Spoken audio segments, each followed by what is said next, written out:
Hani Açılım üstü. takkadan sülüm takkadan. Ekelağım. Ağımda tütü yok. Yok ekilecek ya. Evet. Salyan Sülüm üstü oğam. üstü. Yine de tuğum ağam. Hava soğuğun üstü. Hem bulgarı. Soğuğun öyle. Yok tütü versen ağrı. Ne be? Ne tütsem arkada? Yok. Üfle de var öyle. Yok. Ha. Yok. Ha, Neden o. yok? Ne soğuk alyan. Aha. Hava. Ne soğuk. İçiyor. Barkın içen böyle mağın. Soğuk mu? Oo. Gerek var yine vursak. Yo son Yo, son çıkan. Tüspede çıkarağım hani.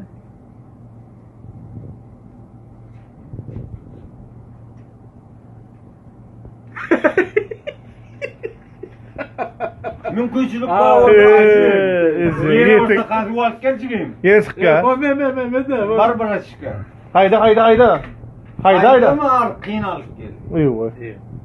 Luboy bileyim mi? Mizili de. Uyuyor. Hadi böyle bu yine istiyorsun. Esra getir salça. Am ne uykunda var ya. Bu ökünün yanında bana ne oldu? Aa gitti. Gitti ikincisi kan.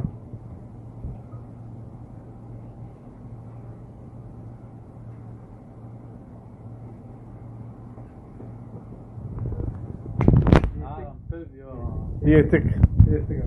Mizili vardı. Vallahi.